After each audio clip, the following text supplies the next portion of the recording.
জুলাই জাতীয় সনদ এখন বিএনপি জামায়াত সহ ২৫টি দল জুলাই সনদ স্বাক্ষর করলেও পিআর গণভোট প্রশ্নে অনৈক্য রয়েছে রাজনৈতিক দলগুলোর মধ্যে।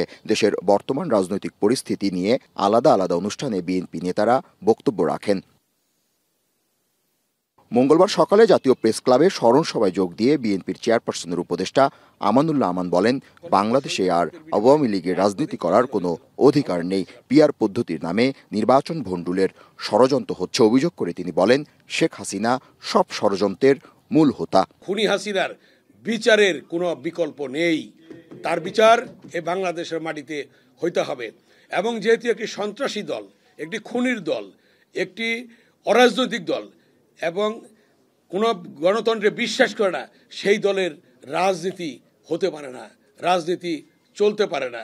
তাই সরকার, অন্তর্বর্তী সরকার যে তাদের রাজনীতি নিষিদ্ধ ঘোষণা করেছে সঠিক করেছে এবং তাদের রাজনীতি করার বাংলাদেশে কোনো অধিকার নেই। নভেম্বরে গণভোট চাওয়া মামার বাড়ির আবদারের মতো বলে মন্তব্য করেছেন বিএনপির সিনিয়র যুগ্ম মহাসচিব রুহুল কবির রিজভী। বলেন, আওয়ামী লীগ সচল নাকি নিষিদ্ধ থাকবে সেটি সরকার সিদ্ধান্ত নেবে, তবে অপরাধীদের বিচার হতে হবে আগে।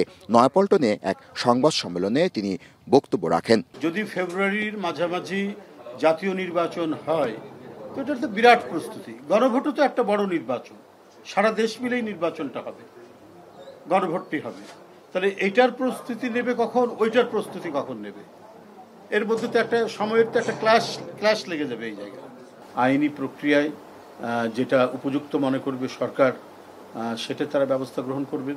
এবং এইটা আওয়ামী লীগ সচল থাকবে না নিষিদ্ধ থাকবে, তাদের যে কার্যক্রমে যে স্থগিত আছে এটা কতদিন থাকবে না থাকবে, সম্পূর্ণ দায়িত্ব হচ্ছে সরকার।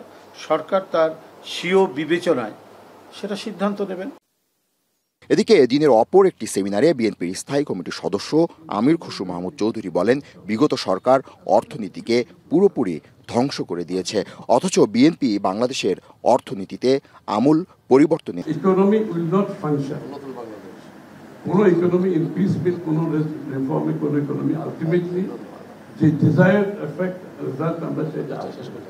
সো বাংলাদেশ ব্যাংকের reform is a must and through reform is for independence not for autonomy ছিল। একই দিনে বাংলাদেশের সফররত ইন্টারন্যাশনাল রিপাবলিকান ইনস্টিটিউট IRI এর একটি প্রতিনিধি দলের সাথে মির্জা ফখরুল ইসলাম আলমগীরের নেতৃত্বে বিএনপির বৈঠক হয়েছে গুলশান চেয়ারপারসনের কার্যালয়ে। জাবেদ আব্দুল্লাহ, এখন, ঢাকা।